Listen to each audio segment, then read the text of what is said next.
урматтуу жалпыга маалымдоо каражаттарынын өкүлдөрү, ЖМКлардын көптөгөн кайрылууларына байланыштуу чакан түшүндүрмө берип кетейин. Кыргыз Республикасынын өзгөчө абал жөнүндө конституциялык мыйзамда өзгөчө абал калктын коопсуздугун камсыздоо кызыкчылыгында гана жарандардын укуктары менен эркиндигине айрым чектөөлөрдү киргизүүгө жол берүүчү жана аларга кошумча милдеттенмелерди жүктөөчү убактылуу чара экендиги так көрсөтүлгөн. Күнүмдүк иш тартиби өзгөрүлүп, бул жалпыга маалымдоо каражаттарынын ишмердүүлүгүн да кыйгап өткөн жок. Мыйзам бардыгына, анын ичинде ЖМК өкүлдөрү үчүн да бирдей. Ошону менен бирге ЖМКнын толук кандуу ишмердүүлүгүн камсыз кылуу жана аларга ыңгайлуу болуусу үчүн күн сайын онлайн режимде республикалык штабдын жана жерлердеги коменданттардын брифингдери өтүп, алар түз эфирде көрсөтүлүп жатат. Бардык кызыктырган суроолор WhatsApp номерине жиберилүүдө. Биз журналисттер жана коомчулук тарабынан берилген эң орчундуу жана курч суроолорго жооп берип жатабыз.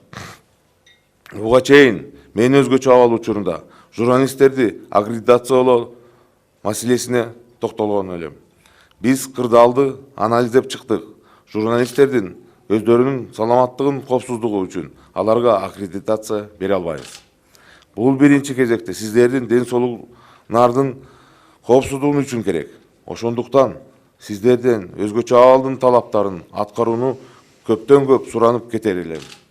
Республикалык штабдын жана коменданттардын онлайн брифингдеринен жооп алуу үчүн силерди кызыктырган суроолорду пресс-борборлорго тынымсыз байланыш телефону аркылуу жибериңиздер болот. Башка өлкөлөрдүн үлгүсү көрсөткөндөй, ал жактарда дагы журналисттердин ишине болгон талаптарга өзгөртүүлөр киргизилген. Башка бүгүнкүдөй жаңы технологиялардын орундай дүйнө жүзүндө көпчүлүк адамдар алысталган режимде иштеп жатат.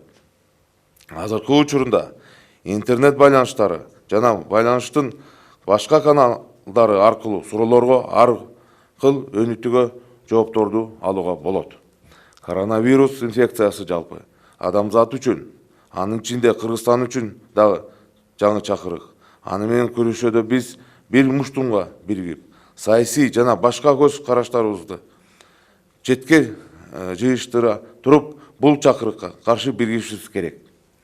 Мындан улам журналисттерге республикалык штаб, комендатуралар жана тиешелүү мамлекеттик органдар тарабынан берилген так даана маалыматтарды гана тараткыла деп кайрылат элем. Ийгиликтүү натыйжага жетүүнүн башкы шарттарынын бири мыйзам тарабынан аныкталган бекем тартипти жана эрежелерди сактоо болуп саналат. Сиздерди туура түшүнөт деп ишенем жана маалыматтык колдооңуздарга ырзачылык билдирем.